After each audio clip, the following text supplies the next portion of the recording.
Hi everybody, in this video I'm going to be showing you how to carry out a brake fluid change on a Triumph Street RRR. My bike has ABS, so we'll be using a diagnostic system called Dealertool to operate the ABS modulator. However, if your bike doesn't have ABS, this video will still apply because you still need to bleed it out in a conventional manner as well.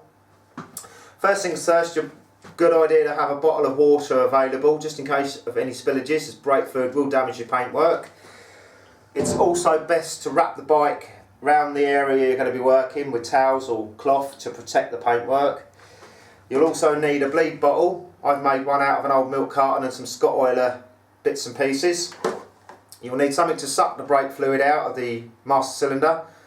I've got a syringe, a couple of spanners, and of course you'll need some new brake fluid. The first thing they tell you to do is make sure that this adjuster wheel is on position 1. Quite why, I don't know. So we'll just do that. There we go. So I'm going to undo this screw for this safety clip. On the standard Street Triple, I believe it's a conventional master cylinder with 2 screws. So remove that, undo the cap, and then we need to take off this sealing diaphragm. I'm just going to use a bit of cloth just to stop myself dripping any fluid anywhere. Like that. Just take a few goes. Obviously you'll need a container to put your old brake fluid into.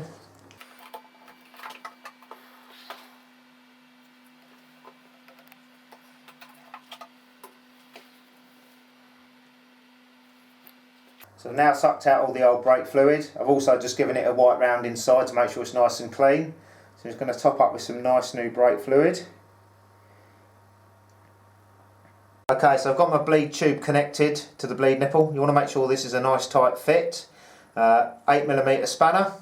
So all we're going to do is we're going to slacken off the bleed nipple, pull the lever nice and slowly back to the handlebar, and then lock the bleed nipple off. So open the bleed nipple, pull back, and then lock off. I've put a bit of rag here. You want to be careful because fluid will leak out of the bleed nipple, so don't undo it too much. You need to undo it enough that you can pull the lever back, but not too much that you get brake fluid everywhere. Pull back, lock off, then release it, then open the nipple, pull the lever back and lock the bleed nipple back off. All the time you want to keep an eye on your reservoir to make sure it doesn't empty out, and to give it a good flush I'd probably do it, so the reservoir empties and fills up a couple of times.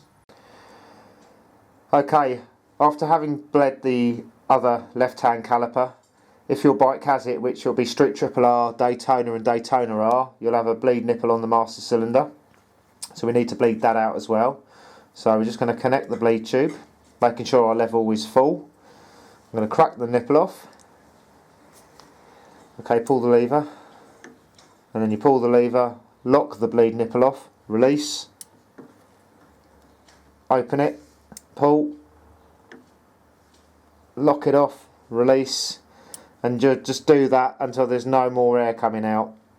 So having done the conventional bleeding, we now need to use a tool to bleed the ABS side. So your diagnostic socket is there, so just pull it off its retainer and plug your dongle in. I've also got a battery conditioner attached because we're going to need the ignition on, and I don't want the battery to go flat whilst we're doing the bleed procedure. So using Dealertool we need to get to the right section. So first of all we're going to go to ABS. Give you a warning, so just I'll accept. And then we need to connect to the ABS unit. So we'll let it connect.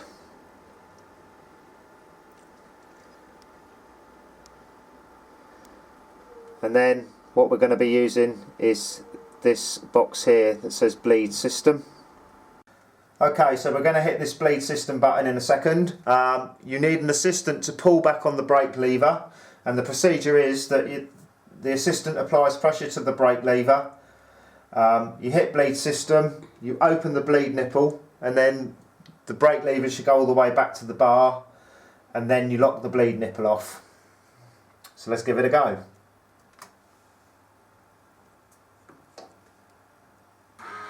There we go, the modulator's going. So I've locked the nipple off now.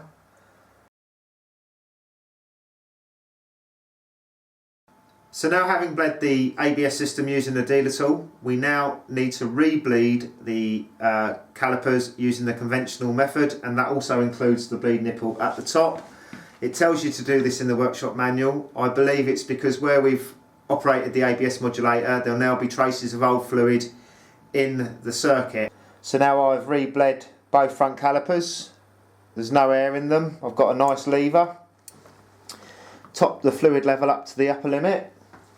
So we're ready to fit the sealing diaphragm. Just need to make sure that's in good condition. I've given mine a clean. So just pop that in there. Then there's a little plastic ring that goes on top. Then we can refit our cap.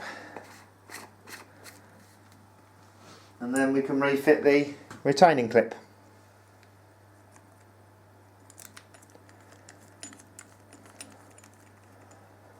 So now we're ready to tackle the rear. The same sort of setup as the front. You've got a cap. There's no screw clip that holds it in, but you've got the cap and you've got a plastic sort of cover, and then the diaphragm.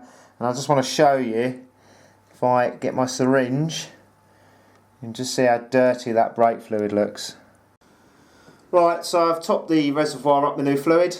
Exactly the same as we did the front. We're just going to conventionally bleed the rear first. So just going to get Denise here to operate the lever as and when I need it. So open the nipple down, and then that's all the way down. We just lock the bleed nipple off. Up, down, as you can see the fluid's coming out. Up. And again, I'll probably do this till it goes down to the lower line. You don't want to let it drop below the lower line because you'll introduce air. Top it up, and I'll probably do 2 of those just to make sure I flushed it right through. Right, so we're ready to do the ABS bleed. As with the front, got the Dealertool connected. Got Denise putting pressure on the rear brake pedal. So I'm going to hit bleed system, getting ready to open the nipple. There it goes. Pedal down. It is. We'll just wait for the modulator to stop. Then I can close the nipple. It's probably wise doing that 3 or 4 times maybe. You are supposed to wait 5 minutes between each sequence to let the modulator cool down.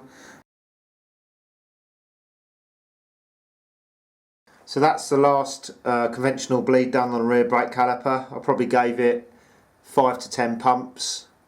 No air bubbles coming out. All that's left to do is top up your fluid back up to the upper mark, clean your diaphragm and refit it. Don't forget the plastic disc cap, and then your cap. And that's it. Obviously just make sure that you've got a brake pedal, that it actually works and there's no leaks from around the bleed nipple.